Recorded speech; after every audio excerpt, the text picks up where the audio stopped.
সুপ্রিয় দর্শক, স্বাগতম জানাচ্ছি সর্বশেষ আপডেট বাংলা সংবাদে।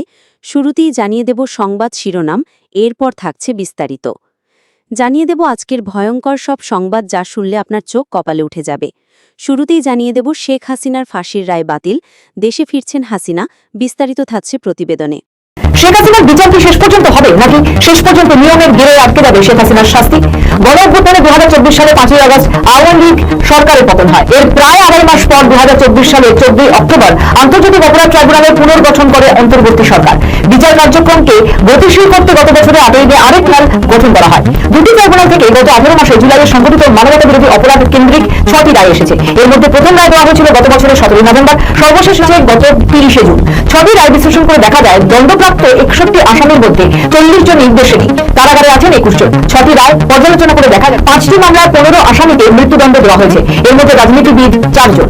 তারা হলেন প্রাক্তন প্রধানমন্ত্রী শেখ হাসিনা, প্রাক্তন স্বরাষ্ট্রমন্ত্রী আসাদুজ্জামান সামারার, প্রাক্তন স্বতন্ত্র সংসদ সদস্য মোহাম্মদ সাইফুল ইসলাম ও আশুলিয়া এলাকার যুবলীগ নেতা রনি ভূঁইয়া। মৃত্যুদণ্ড প্রাপ্ত পুলিশের প্রাক্তন 11 সদস্যদের মধ্যে 2 জন পলাতক এবং 4 জন কারাগারে বন্দী আছেন। গণ অভ্যুত্থানের সময় সংগঠিত মানবতা বিরোধী অপরাধের কোন মামলায় প্রথম রায় আসে 2025 সালের 17 নভেম্বর। ওই রায়ে ক্ষমতাচ্যুত প্রধানমন্ত্রী শেখ হাসিনা ও প্রাক্তন স্বরাষ্ট্রমন্ত্রী আসাদুজ্জামান খানকে মৃত্যুদণ্ড দেন ট্রাইব্যুনাল 1। এই দুজনই পলাতক। দ্বিতীয় রায়টি আসে বছরের 26 জানুয়ারি রাজধানীর চানখারপুলে 6 জনকে হত্যার ঘটনা সংঘটিত মানবতা বিরোধী অপরাধের দায় ঢাকা মহানগর পুলিশের প্রাক্তন কমিশনার হাবিবুর রহমান সহ 3 আসামি মৃত্যুদণ্ড দেন ট্রাইব্যুনাল 1। এই মামলায় মৃত্যুদণ্ডপ্রাপ্ত অপর দুজন হলেন পুলিশের প্রাক্তন যুগ্ম কমিশনার সুদীপ কুমার চক্রবর্তী ও রমনা অঞ্চলের প্রাক্তন উপ কমিশনার শাহ আলম মোহাম্মদ আখতারুল ইসলাম। মৃত্যুদণ্ড পাওয়া 3 আসামি পলাতক। প্রশ্ন উঠছে, আওয়ামী লীগের নিষেধাজ্ঞা যদি প্রত্যাহার করা হয় তাহলে দলীয় কর্মীরা নতুন উঠে পড়ে লাগবেন। শেখ হাসিনা বাংলাদেশে ফিরে আসা মানে আহত বাঘের নতুন করে জেগে ওঠা। প্রাক্তন প্রধানমন্ত্রীকে পাশে পেয়ে তখন নতুন উদ্যোগে গর্জে উঠবে আওয়ামী লীগ। বাংলাদেশ জুড়ে তখন খুন খারাপি মারদাঙ্গা বাঁধিয়ে দিলে তারেক সরকার কি করবে? কত সেনা নামাবে? বিএনপি এনসিপি কে কবজা করতে আওয়ামী লীগের বেশি সময় লাগবে না। এখন যে প্রতিরোধ সরকার করছে সেটা তাসের ঘরের মতোই ভেঙে পড়বে। তখন কোথায় পালাবে বিএনপি নেতা বা পুলিশ প্রশাসন? গত 2 বছর ধরে নিষিদ্ধ করে রাখার প্রতিশোধ আওয়ামী লীগ করায় বলে তাদের বাংলাদেশে নতুন করে গণ অভ্যুত্থান হলেও অবাক হওয়ার কিছুই থাকবে না। তাই সরকার কি চাইবে আওয়ামী লীগের হাতে তাদের কর্মীরা কুচুকাটা হোক? আওয়ামী লীগের তাণ্ডব যেতে পারে সেটা কি সরকার আন্দাজ করছে কখনো? আগে আন্তর্জাতিক অপরাধ ট্রাইব্যুনাল যে রায় হাসিনাকে দিয়েছে তা নিয়ে যথেষ্ট প্রশ্ন থাকছে। তাই হাসিনার প্রত্যাবর্তনের পাশাপাশি তার বিচার প্রশ্ন থাকছে।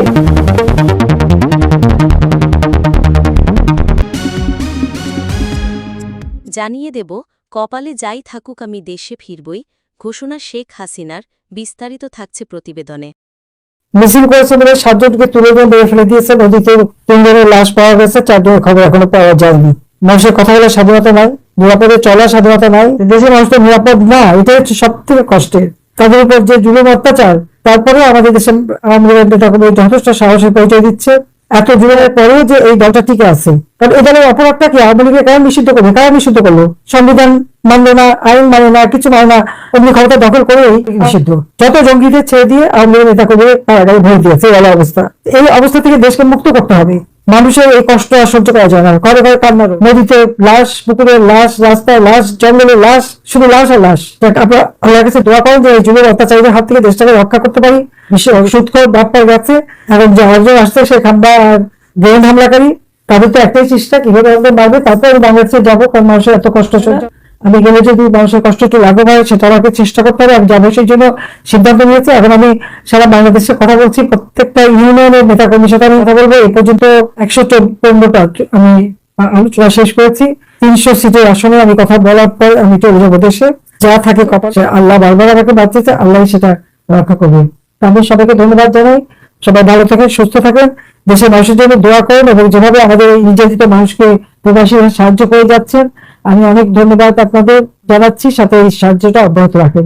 সবাই ভালো থাকেন, খোদা হাফেজ। এখানে মা বোনেরা আছে, তাদের জন্য দোয়া করি, ছোট শিশুরা তাদের দোয়া করি। আমি সকলের দোয়া চাই যে আপনারা আমার দেশবাসীর জন্য দোয়া করবেন, যে তারা ভালো থাকে, সুস্থ থাকে, এই জালিমের হাত থেকে দ্রুত রক্ষা। সবাই এইভাবে আয়োজন করার জন্য আমি ধন্যবাদ জানাচ্ছি। তবে একটা অনুরোধ থাকবে, যে দেশে যখন থাকবে সেই দেশের নিয়ম আইনটা মেনে চলবেন। আমি আবার সবাইকে ধন্যবাদ বক্তব্য শেষ করছি। খোদা হাফেজ। জয় বাংলা, জয় বঙ্গবন্ধু, বাংলাদেশ চিরজীবী হোক। এদিকে বাংলাদেশ আওয়ামী লীগ ও এর অঙ্গ ও সহযোগী সংগঠনের ওপর আরোপিত নিষেধাজ্ঞা প্রত্যাহারের দাবিতে ছাত্রলীগের বিক্ষোভ মিছিল। বিস্তারিত থাকছে প্রতিবেদনে।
আরও জানিয়ে দেব শিশু মৃত্যুর দায় কাঠগড়ায় ইউনূস, অথচ ইউনূস বাহিনীকে বাঁচাতে চাচ্ছেন অবৈধ তারেক সরকার। বিস্তারিত থাকছে প্রতিবেদনে। শুরু করে বাড়ছে হাম মহামারী। তথ্য বলছে 15 মার্চ থেকে এখনো পর্যন্ত হামে মৃত্যু ঘটেছে 731 জন শিশুর। এই পরিস্থিতি কার বা কাদের সৃষ্টি হয়েছে সেটা সকলেরই জানা। মোহাম্মদ ইউনূসের অন্তর্বর্তীকালীন সরকারের গাফিলতির কারণেই এই শিশু মৃত্যুর ঘটনা ঘটছে। এদিকে সেই ইউনূস বাহিনীকে স্বীকৃতি দিচ্ছেন তারেক সরকার। জুলাই যোদ্ধা বলে স্বীকৃতি। যারা মুক্তিযুদ্ধকে বিশ্বাস করে না, এরপর ওই নিহত শিশুর পরিবারগুলো সরকারকে ক্ষমা করবেন তো? তারা প্রশ্ন করলে কি জবাব দেবেন তারেক রহমান? স্বাস্থ্য অধিদপ্তরের হাম বিষয়ক প্রতিবেদনে বলা হয়েছে 15 মার্চ থেকে হামের উপসর্গে দেশে 638 জন শিশুর মৃত্যুর তথ্য জানানো হয়েছে। আর এই সময় হাম শনাক্ত হওয়ার পর মারা গিয়েছে 93 জন শিশু। 15 মার্চ থেকে হামের উপসর্গ নিয়ে হাসপাতালে ভর্তি হয়েছেন 87,966 জন। হাসপাতাল থেকে ছাড়া পেয়েছেন 84,218 জন। কিছুদিন আগে ইউনিসেফ জানিয়ে দিয়েছিল যে তারা বহুবার অন্তর্বর্তীকালীন সরকারকে সাবধান করেছে, কিন্তু তারা নাকি কোনো কথাই শোনেনি, পাশাপাশি কোনো অ্যাকশনও নেয়নি। ইউনিসেফের প্রতিনিধি ফ্লাওয়ার্স সাংবাদিক সম্মেলন করে একেবারে জানিয়ে দেন, ত্রয়োদশ জাতীয় সংসদ নির্বাচনের ঠিক আগের মুহূর্তেও তারা অন্তর্বর্তী সরকারকে জানিয়েছে, সাবধান করেছে, কিন্তু টিকাকরণের ব্যবস্থাই করেনি সরকার। এদিকে আরো একটি মারাত্মক অভিযোগ উঠে এসেছে, আর সেটা হলো ওই টিকাকরণের জন্য শেখ হাসিনা সরকারের রেখে দেওয়া টাকা খরচ হয়েছে, কিন্তু কোন খাতে খরচ হয়েছে এই প্রশ্নও কিন্তু উঠে যাচ্ছে। কিছুদিন আগে হামে শিশু মৃত্যুর জেরে যেভাবে অন্তর্বর্তীকালীন সরকারকে কাঠগড়ায় তোলা হয়েছিল, তাতে বিষয়টি আজ পর্যন্ত গড়িয়েছিল।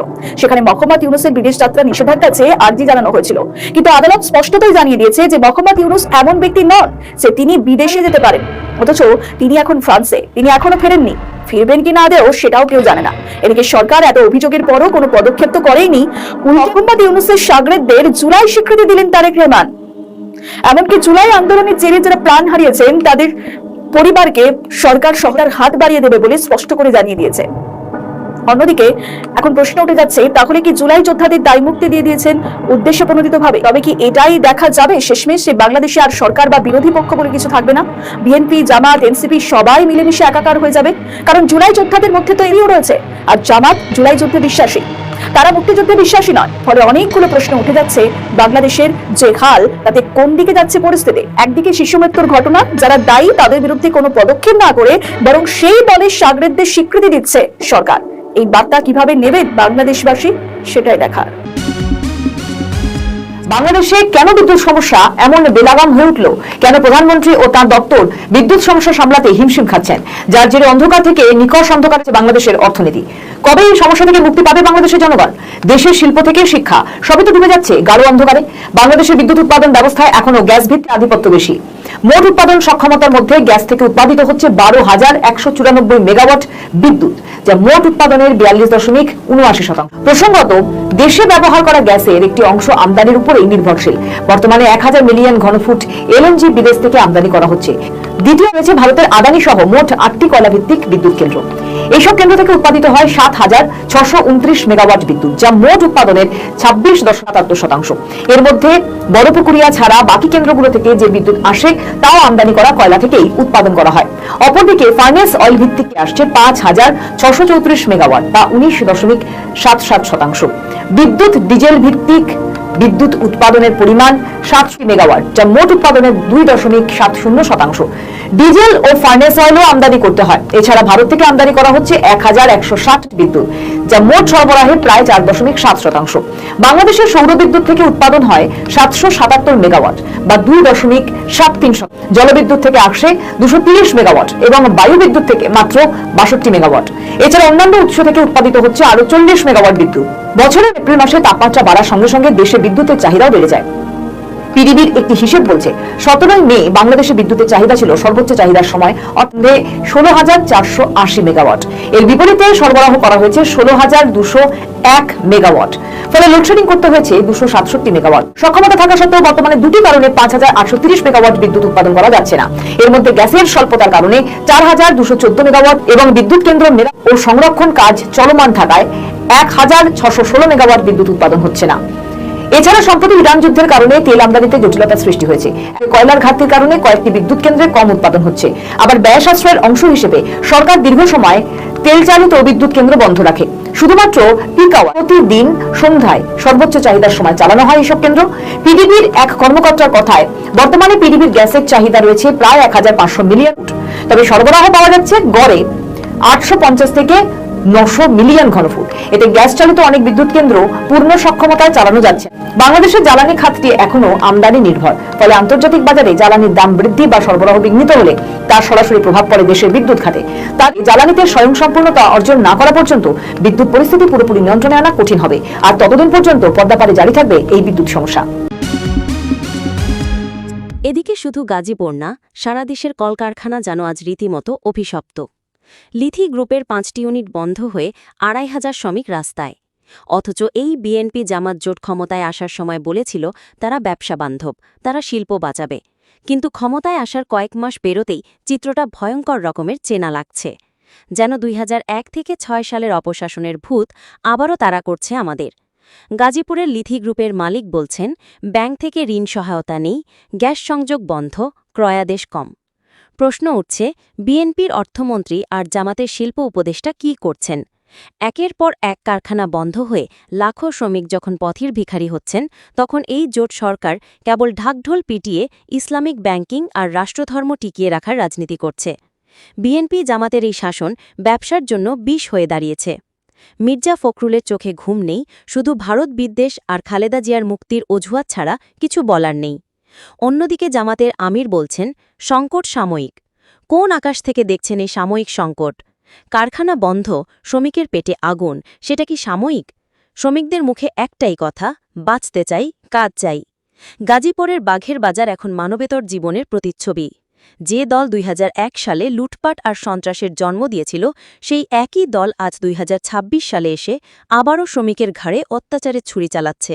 এটাই জামাত বিএনপির নীল নকশা। এদের শাসনে মালিক নিরাপদ না, শ্রমিক নিরাপদ না। এরা গ্যাস বিদ্যুৎ দিতে পারবে না, বরং দেশকে অকার্যকর করে তুলবে। আমরা কোনোদিন ভুলব না 2001-এর অন্ধকার রাত। আর এই 2026 আমাদের মনে করিয়ে দিচ্ছে যে বিএনপি জামাত বদলায়নি, বদলাবে না।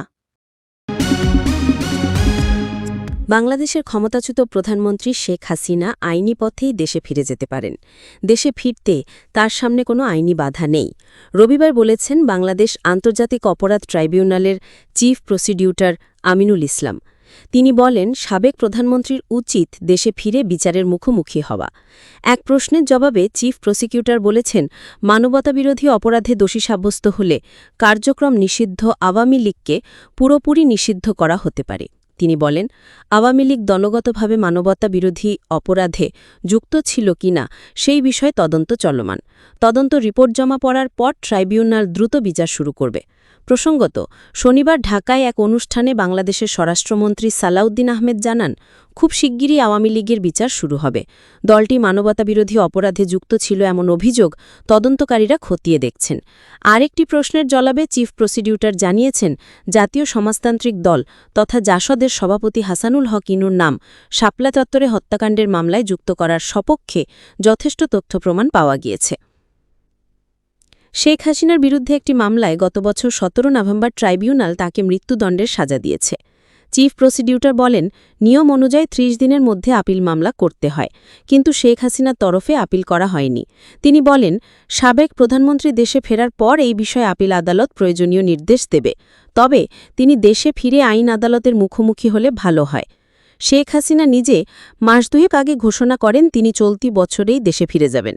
তবে চলতি বছরের কবে এবং কী উপায় তিনি দেশে ফিরতে চান তা স্পষ্ট করেননি আওয়ামী লীগ সভানেত্রী।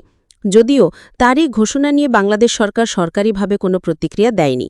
চিফ প্রসিকিউটর এই বিষয়ে প্রতিক্রিয়া এড়িয়ে গিয়েছেন। তবে তাৎপর্যপূর্ণ হল, শেখ হাসিনাকে দেশে ফেরার কথা বললেও তার প্রত্যর্পণের নিয়ে তারেক রহমানের সরকার কোনো ধরনের আইনি পদক্ষেপ করছে না। হাসিনাকে ফেরত চেয়ে শেষবার ভারত সরকারকে চিঠি দিয়েছিল বিগত অন্তর্বর্তী সরকার। তারেক রহমানের সরকার দ্বিপাক্ষিক আলোচনায় হাসিনার প্রত্যর্পণের বিষয়টি উত্থাপন করলেও লিখিতভাবে এখনও পর্যন্ত নথিপত্র পাঠায়নি বাংলাদেশ। যদিও ভারত সরকারের সূত্রে খবর, সাবেক প্রধানমন্ত্রীর প্রত্যর্পণের বিষয়ে নয়াদিল্লির তরফে ইতিবাচক সাড়া দেবার সম্ভাবনা নিতান্তই কম। হাসিনা ইস্যু পাশ কাটিয়ে বাংলাদেশের সঙ্গে দ্বিপাক্ষিক সম্পর্ক এগিয়ে নিতে আগ্রহী নয়াদিল্লি। বিএনপি ক্ষমতায় আসার ৪ মাস না পেরোতেই ফিরে এলো ২০০১ থেকে ৬ মডেলের দুর্নীতি। নিজেদের ক্রস কমিটির অনুমোদিত হিসাবই ফাঁস করছে, যুক্তরাষ্ট্র থেকে প্রতি টন গম কেনা হচ্ছে $৩২২। অথচ একই বৈঠকে সিঙ্গাপুর থেকে সেই গম কেনা হয়েছে $২৯৭.৯২। পার্থক্য শুধু $২৪ নয়, প্রতি টনে ৩,০০০ টাকা করে জনতার পকেট কাটার ব্লুপ্রিন্ট। হিসেবটা অতি জঘন্য। সিঙ্গাপুর থেকে ৫০,০০০ টন গমের দাম ১৮২ কোটি টাকা, কেজি পড়ে ৩৬.৪ টাকা। অন্যদিকে যুক্তরাষ্ট্র থেকে ২,২০,০০০ টনের বিল ৮৬৯ কোটি, কেজি দাঁড়ায় ৩৯.৫ টাকা। এই ২,২০,০০০ টন যদি সিঙ্গাপুরি রেটেই কেনা হতো, রাষ্ট্রের সাশ্রয় হতো ৬৬০ কোটি টাকারও উপরে।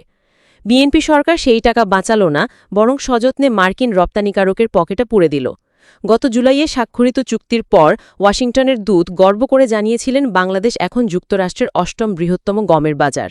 পরিষ্কার ভাষায়, নিজের মানুষের পেটে মার না দিয়ে বিদেশি চাষের মুখে হাসি ফোটানোই এ সরকারের নীতি।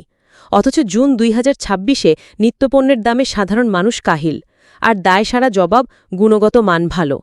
কোন যুক্তিতে ৬৬০ কোটি টাকা পানিতে ফেলে দেয়া হলো তার কোনো ব্যাখ্যা নেই, শুধু সেই চেনা বিএনপি জামাত আমলের দুর্গন্ধ ফিরে এলো। হাওয়া ভবন নেই, কিন্তু হাওয়া ভবনের সংস্কৃতি অক্ষত রেখে ক্লিন ইমেজের মুখোশ পরে জনগণের টাকা লুটছে ক্ষমতাসীনরা। বাংলাদেশ ব্যাংকের নিজের রিপোর্টই বলছে, ২০২৬ সালের জুন পর্যন্ত সংকটে পড়া ব্যাংকগুলোকে বিশেষ তারল্য সহায়তা দিতে হয়েছে প্রায় ৭৬,০০০ কোটি টাকা। আগের বছর দিতে হয়েছিল ৩০,২৯,০০০ কোটি টাকা। এই টাকা কোথার থেকে আসছে? কেন্দ্রীয় ব্যাংকের ছাপাখানার থেকে, যা একবার গেছে কাগজ ছেপে সেটা পোষানো হচ্ছে। টাকা গেছে কোথায়? প্রভাবশালী ঋণগ্রহীতারা ব্যাংক নিয়ন্ত্রণ করে হাজার কোটি ঋণ নিয়েছে, বিদেশে সম্পদ বানিয়েছে, ভল্ট খালি রেখে গেছে। ব্যাংকিং খাতের মূলধন এখন ঋণাত্মক ২.৬৪%।